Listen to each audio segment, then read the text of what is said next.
What a girl, what a world, what a light. Oh, I married Joan. What a mind, loving blind, what a wife to do. Giddy and gay, all day she keeps my heart laughing. Never know where her brain has gone. To each his own. Can't deny that's why I married Joan. The Joan Davis Show. I Married Joan, America's favorite comedy show, starring America's queen of comedy, Joan Davis, as Mrs. Joan Stevens.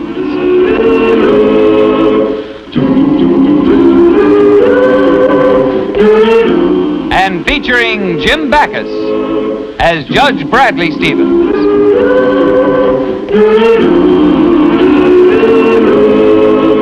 I married Joan.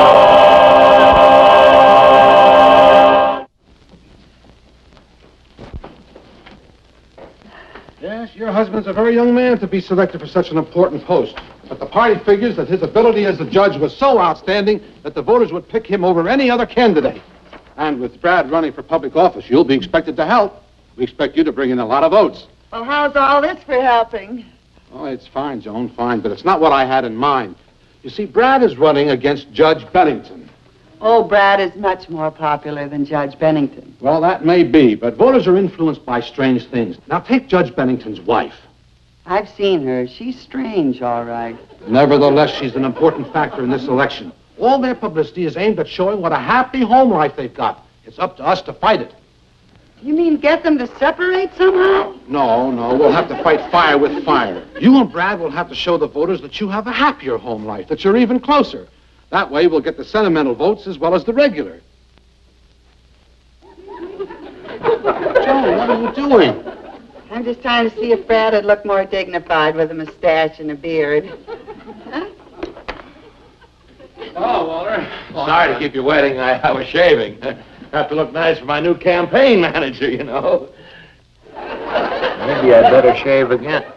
Joan, what is this, honey? Just an experiment, dear. I like you better the way you are. Oh, well, thank you. Oh, sit down, Walter. Sit down. Tell me, how are things going with the campaign? Well, I was just telling Joan. Bennington's making a big thing of his happy home life. Oh, is That's that... surefire stuff with voters. Well, we'll match our home life against his anytime, won't we? That's exactly what you're going to have to do. From now on, Joan will be with you whenever you make a speech or meet the press. Oh, we'll show them how happy we are.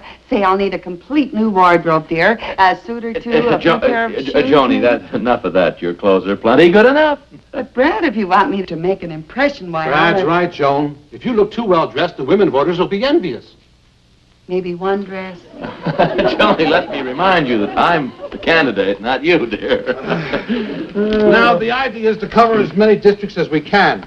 In addition to speeches, there will have to be meetings on a more personal basis. Oh, yes. Well, let's see. Here's where I kiss the babies and shake hands. And don't forget, memorize names. It's flattering to a voter to be called by name. Oh, yes. Okay.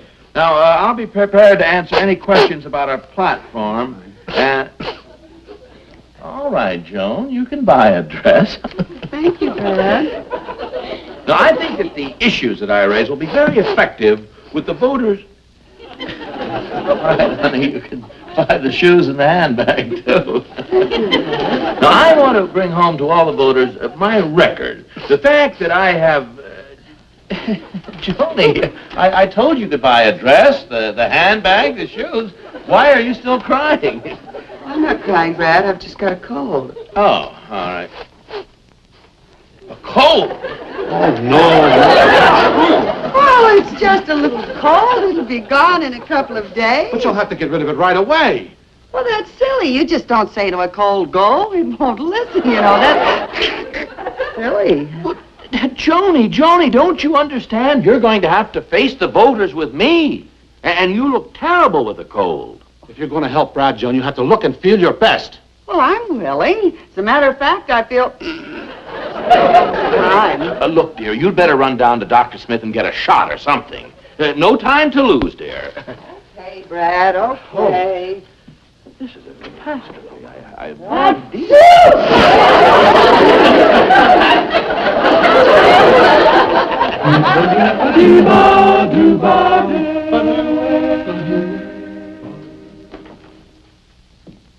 A high fever? No fever at all. No fever? Must be a cold. Frankly, Joan, you have no cold at all. Oh, now, Doctor, you don't have to be afraid to tell me. I must have a cold. I've been sneezing and sniffling all morning. You're suffering from a hypersensitivity to some substance which is innocuous to others. Doctor, don't say that. I'm still young. How serious is it? It isn't serious at all, Joan. You have an allergy, that's all. An allergy? How can that be? I've never been allergic before. Allergies can be pretty baffling things, Joan. You may have suddenly developed an allergy to something that you've been in contact with all of your life. I think we save time if I give you the regular allergy reaction test. Now, this isn't going to hurt, is it, Doctor? I don't want you to think I'm a coward, but I am. Doctor. What's the matter, Joan? Well, the sneezing. It's gone, and I'm not sniffling anymore. I'm cured. Doctor, you are an absolute genius. Imagine being cured of an allergy in just one visit. Why, I'll tell everyone about your new method. It'll revolutionize medicine. What new method? Oh, why, you... And then you didn't do anything, did you? That's right. You still have your allergy. Well, I feel wonderful. Well, that's because you're not exposed to whatever you're allergic to. Did you first notice this at home? Yes, this morning. Then whatever it is, it's in your house. And I think when you get back, you'll find that it'll start again. I'll come over this evening, Joan, and we'll make a series of tests. Well, you'll be wasting your time, Doctor. I never felt better in my life. I'm completely cured. Look, Joan, I'm a doctor. I should certainly know what I'm talking about. And I have never lost a patient. This one almost got away.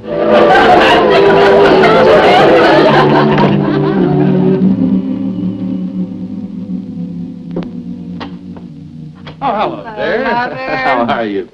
Fine. Say, let me look at you. You're all over that cold. That Dr. Smith is a magician. No, and I just feel great.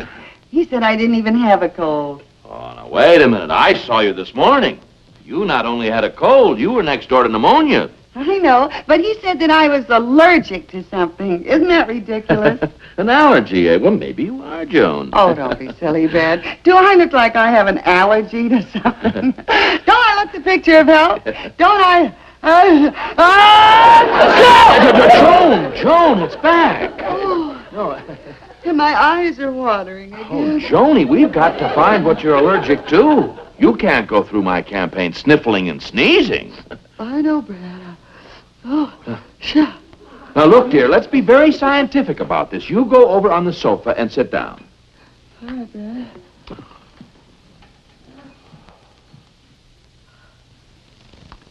How do you feel? I feel better.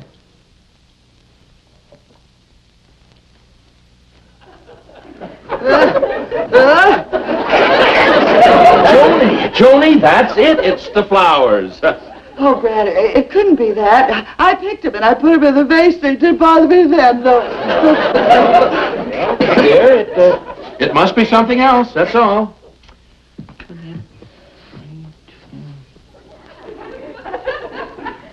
Brad, Yes, dear. come here, dear.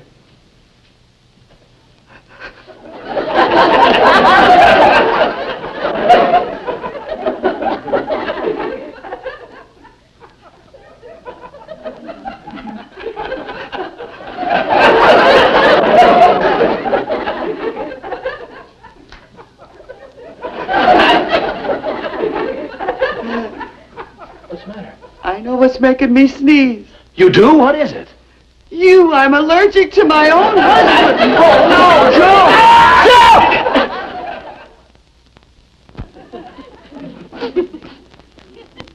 I have never heard of such a thing in my life. A woman allergic to her own husband. I just don't believe it. I absolutely, unconditionally refuse to believe it. That's all. Joan, look, now, I just can't believe it. I don't believe it either, Brad, but stay away from me. Oh. I know this sounds fantastic, Brad, but I'm afraid it's true. Well, if she has to be allergic, why does she have to be allergic to me? Why can't she be allergic to ragweed, pollen, or goldenrod? Something that normal people are allergic to. Now, Doctor, you said that you've heard of these cases before. What do they do? It's a terrible thing to contend with. I knew of one case that was so severe that the couple had to actually get a divorce. Divorce? Well, Doctor, that's impossible. After all, 10 years of marriage is nothing to sneeze at. Doctor, what are we going to do? I know what I'm going to do. I'm going to see that Joan gets some relief. Now, you've got to leave home, temporarily. Check into a hotel. But I can't leave my wife when she's feeling like this. Well, if you don't, her condition may grow worse. Well, Joni, Oh, you better get out before I blow you up.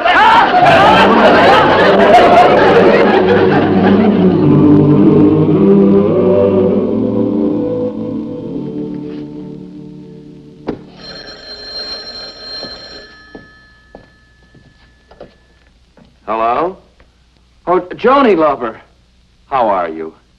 How do you feel? Awful, Brad. Just awful. You mean you're still sneezing? No, I stopped as soon as you left. That's why I feel so terrible. I feel bad because I feel good. That is, I don't really feel good because I feel bad. Yeah, I know what you mean. I always knew that absence makes the heart grow fonder. Now I know it's good for the nose, too. Hold it a second, dear. There's someone at the door. Well, Brad, this is the fine kettle of fish. What is? This, you being here. Bennington's campaign headquarters is circulating a rumor you've left your wife.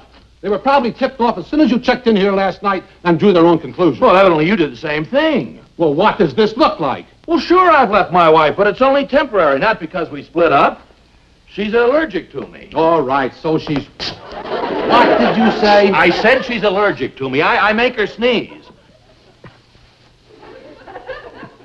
Well, Brad, I don't think this is very nice of you, keeping me waiting like this. I can see the slogans now. How can the people stand Stevens if his wife can't? Yeah, I know you're right, but what am I going to do? You've got to go back home to your wife. Well, I can't do that. She'd be miserable. I'd rather withdraw from the campaign. Well, you can't do that either. You'll drag the whole slate down with you. Brad, my boy, this thing's bigger than you. It's bigger than me. Now, you've got to do this for the party. Now, pack and go home back to your wife, even if she does sneeze a little. A little. Believe me, when I get home, she'll blow her top. Brad! Brad! Oh, Brad! Joni! Well, it's about time. You've got a nerve keeping me waiting all the time like this. Joni, I'm right here.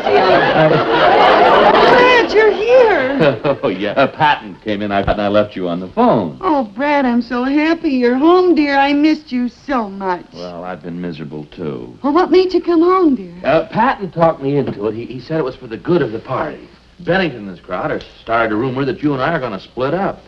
Well, of all the dirty politics, why, Tony,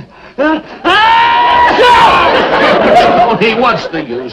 This house isn't big enough for both of us. Wait a minute, Brad. Maybe it is big enough for both of us. What do you mean? Well, don't you get it? As you come closer to me, I start to sneeze. But when you stay away beyond a certain distance, it has no effect. Now, the question is to find out just how close we can get together, huh?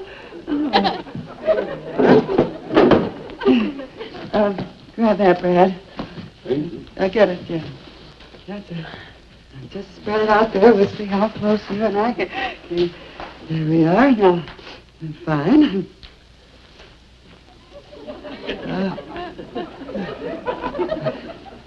Good here. Oh, no. Right here. Just the spot right there. It's 10 feet. Brad, if you don't come any closer, we can live here in the house together.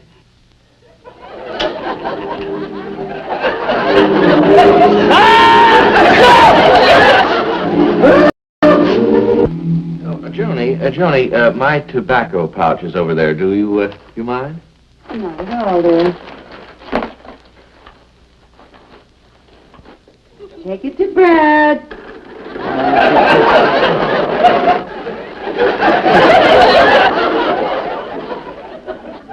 So, back to your mommy.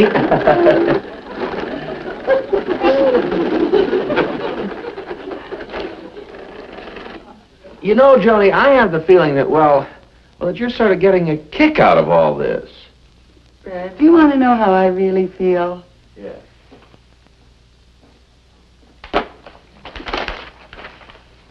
Here's a card for you. Airmail special. Having a miserable time. Wish you were here. What is that? It's there and then here. It's only 9 feet and I've got a 10-foot allergy. I'll risk it.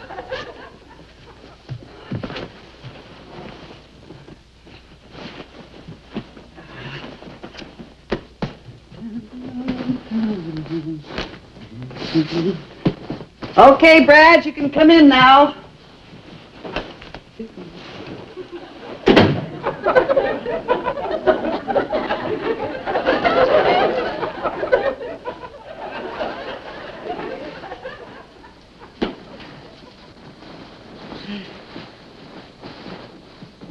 Brad, can you sleep farther over in the bed, please?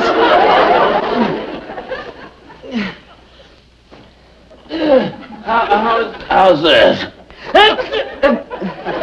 It's no use, Brad. You'll have to get up and sleep in the other room. Sorry. I suppose so. You know, I wouldn't even mind the sneezing so much. It's just that I'm afraid I'll freeze. Freeze? Yeah. Every time I sneeze, I blow the blankets off myself. Achoo! See what I mean?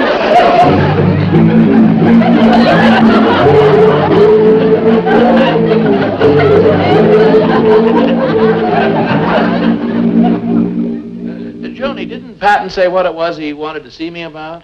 No, he didn't. He just said that it was very important and that you should be here by noon. It must be something about the campaign. Yeah.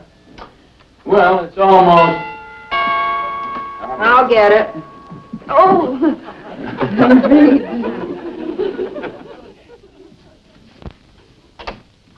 Oh, hi, Brad. Joan. Listen, there's no time to waste. Jim Dooley will be here in a couple of minutes. Well, who is Jim Dooley? The TV reporter. He goes into important people's homes and offices and interviews them on the spot. Now, listen, Brad, here's what happened. Bennington claims that you only came back to Joan for appearance's sake, that it was a political move. Why? Naturally, I denied it and offered to prove otherwise. Then Bennington came up with the idea of having Jim Dooley visit you in your home. I had to accept the challenge. So... Oh, here he is.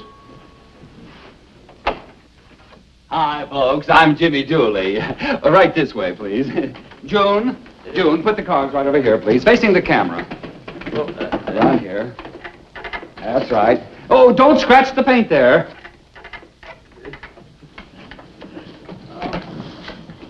Uh-oh. Judge Bennington came along and brought his wife. How do you do, Judge Bennington? Mrs. Bennington? May I present my wife, Mrs. Stevens? Oh, how I see you two are back together again. Yes. And you don't seem to be enjoying it. Now I know why he takes his wife with him every place he goes. It's better than kissing her goodbye. Oh, Judge and Mrs. Benson, would you please be seated right over here? That's right. Right there. Well, here we are, ready for a look and a listen to some of the people who make the news in our fair city. Brought to you today by yours truly, Jimmy Dooley. Thank you. Today our program comes to you from the home of Judge Bradley J. Stevens, a candidate for Superior Court. Oh, yes, we're also favored with the appearance of his charming wife, Mrs. Stevens. In addition, we have with us Judge Casper T. Bennington, who is Judge Stevens' opponent in the coming election. Sandwiches, Bennington. And his most devoted wife, Mrs. Chopped liver. Chopped liver. Oh, here is Judge Bradley J. Stevens. Judge, please. Right at the microphone, Judge. Right. Yes, Judge. Thank you. Ladies and gentlemen, I just want to say that, contrary to any of the rumors that you might have heard, my wife and I are as much in love as we were the day we were married. More in love than we ever were before. And now, folks, let's hear from the woman behind the man, Mrs. Bradley J. Stevens. Mrs. Stevens, up the microphone. Oh, no, please, Judge. I'd like you to stay up here at the microphone, too, please. No, Mrs. Stevens, I'd like you both up the microphone together. Judge, please, you've got to stay up here together. Please, Mrs. Stevens, I have to have you two together here. They're so much in love they won't even stand next to each other. You heard what Judge Bennington said. Now's your chance to deny it. Well, here we are, folks. The inspiration behind the judge's career. Right, Judge Stevens? I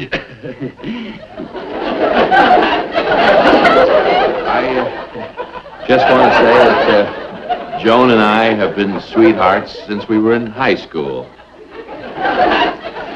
And I think that she is the sweetest, kindest, most beautiful girl in all the world. And what's more, I know that she loves me with all her heart. Ladies and gentlemen, this is Caspar T. Bennington. You all know me. Now, I ask you to look at Judge Stevens' wife. Is that the face of a woman who has ever experienced affection, warmth, tenderness? Is that the happy face of a woman in love? No, ladies and gentlemen, that's an unhappy face. As a matter of fact, it's one of the most miserable faces I've ever seen. Judge Stevens, just a moment, please. Judge Bennington. How could that woman be happy, married to a man who places his political ambition above the sanctity of his own home? Ladies and gentlemen, in me you have a candidate who knows that the institution of marriage is the very backbone of our nation. My dear? Go. Just a moment, folks. Now, when you meet my wife, whom I'm about to introduce, you'll see why I'm a happily married man. My dear wife, Matilda. Ladies and gentlemen, here you see in my wife a woman who has enjoyed the marital benefits of a long and faithful companionship. Here you see a woman whose face smiles with love and happiness. What are you trying to do, make a fool out of me? You wait till I get you home. You just wait, that's all. Wait for what, you big baboon? Oh, a baboon, am I? Oh, I'm sorry, folks. Just a little family joke between my wife and myself. Joke, is it? You won't think it's so funny when I break a rule and pin over your thick head. Well, you fat old bag of bones, you. You're lucky I didn't kick you out of the house years ago. Bag of bones, am I?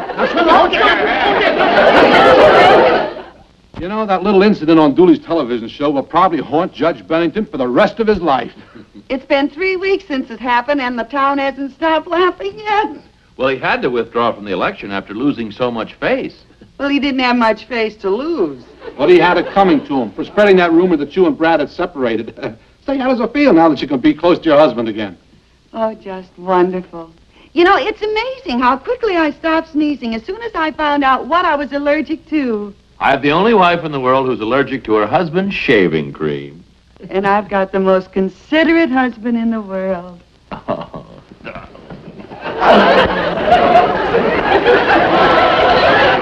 I'm Mary Joan.